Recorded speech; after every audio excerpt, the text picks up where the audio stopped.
Good morning, everyone. Jai Shri Krishna. Today I'll start chapter 12 of Bhagwad Gita, which is called Bhakti Yoga, which means Yoga of Devotion. I'll briefly talk about this yoga and recite its 20 verses, explaining its meaning. This small chapter stresses on the super excellence of the path of loving devotion over all the types of spiritual practices. It begins with Arjuna asking Sri Krishna whom he considers more perfect in yoga, those who are devoted to the personal form of God or those who worship the formless God. Sri Krishna responds by declaring that both paths lead to God realization. However, he regards the devotees of his personal form as the best yogis. Sri Krishna asks Arjuna to surrender his intellect to him and fix his mind in exclusive loving devotion on him alone. However, such love is often not forthcoming in the struggling soul. So, Sri Krishna gives other options and says that if Arjuna cannot immediately reach the stage of complete absorption of the mind in God, he should strive to reach that stage of perfection by constant practice. Devotion is not a mysterious gift and can be cultivated by regular effort. Krishna explains that higher than mechanical practice is the cultivation of knowledge. Higher than the cultivation of knowledge is meditation, and higher than meditation is the renunciation of fruits of actions, which immediately leads to great peace. The remaining verses of this chapter describe the wonderful qualities of God's loving devotees who are very dear to him. Verses 1 to 20. Arjuna Uvacha Evam satatayukta ye bhakta sattvam paryupasate ye chapyakshara bhavyaktam tepam ke yogavittamaha. Shri Bhagwan Uvacha Maya Vesha Mano Ye Mam Nityayukta Upasate Satya Paryopestaste Me Yukta Tama Mataha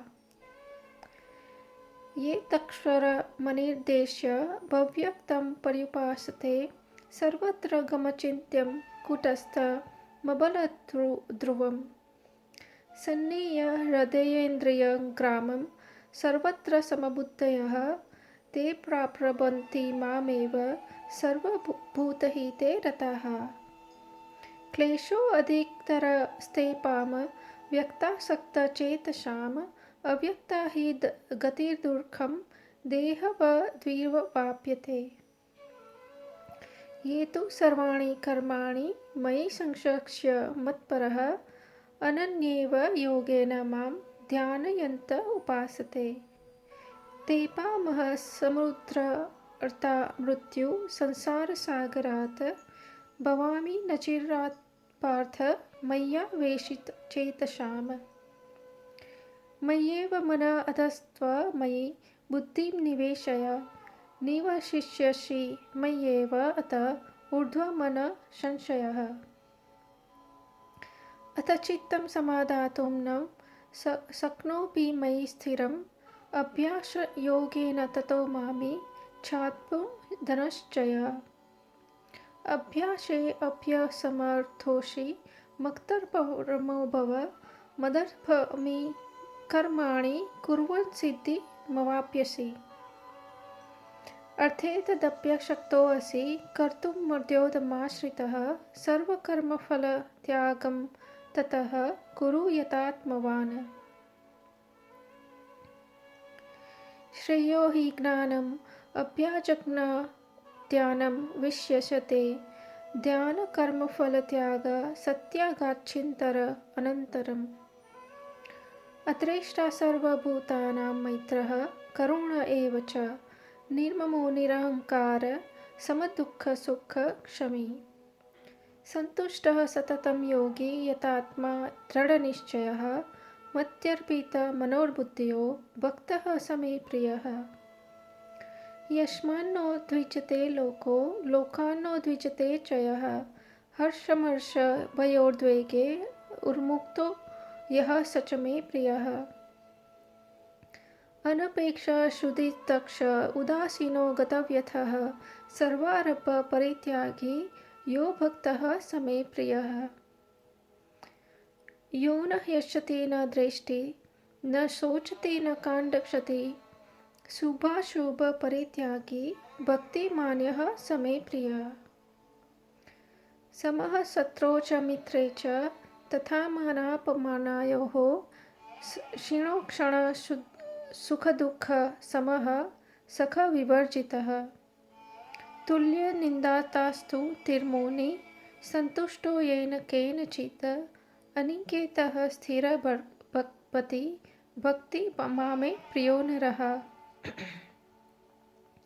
ये तु धर्म्यामृतमिदं यक्तो तं पर्युपासते श्रद्धानां परमात्मा भक्तास्ते अतीव मे प्रियाः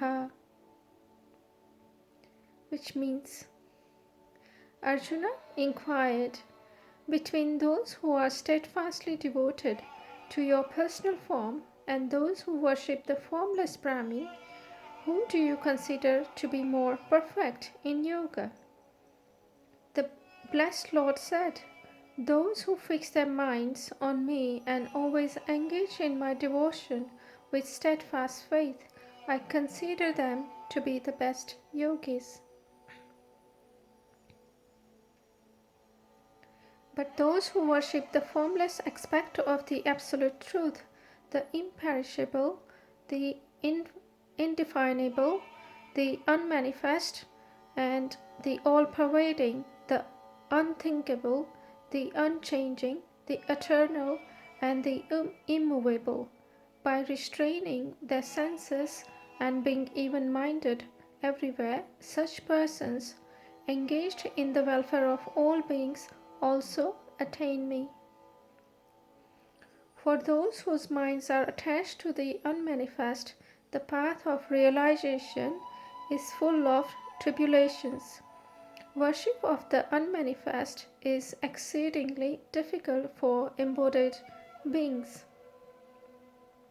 But those who dedicate all their actions to me, regarding me as the supreme goal, worshipping me and meditating on me with exclusive devotion, O Partha, I swiftly deliver them from the ocean of birth and death, for their consciousness is united with me.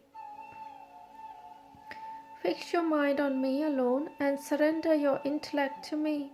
Thereupon you will always live in me. Of this there is no doubt. If you are unable to fix your mind steadily on me, O Arjuna, then practice remembering me with devotion while constantly restraining the mind from worldly affairs. If you cannot practice remembering me with devotion, then just try to work for me, thus performing devotional services to me. You shall achieve the stage of perfection. If you are unable to even work for me in devotion, then try to renounce the fruits of your actions and be situated in the self. Better than mechanical practice is knowledge. Better than knowledge is meditation. Better than meditation is renunciation of fruits of action, for peace immediately follows such renunciation. Those devotees are very dear to me who are free from malice towards all living beings, who are friendly and compassionate. They are free from attachment to possessions and egotism, equipoised in happiness and distress, and ever forgiving. They are ever contented, steadily united with me in devotion. self-controlled, firm in conviction, and dedicated to me in mind and intellect. Those who are not source of annoyance to anyone and who in turn are not agitated by anyone, who are equal in pleasure and pain and free from fear and anxiety, such devotees of mine are very dear to me. Those who are indifferent to worldly gain, externally and internally pure, skillful, without cares, untroubled, and free from selfishness in all undertakings, such devotees of mine are very dear to me. Those who neither rejoice in mundane pleasures nor despair in worldly sorrows, who neither lament for any loss nor hanker for any gain, who renounce both good and evil deeds, such persons who are full of devotion are very dear to me.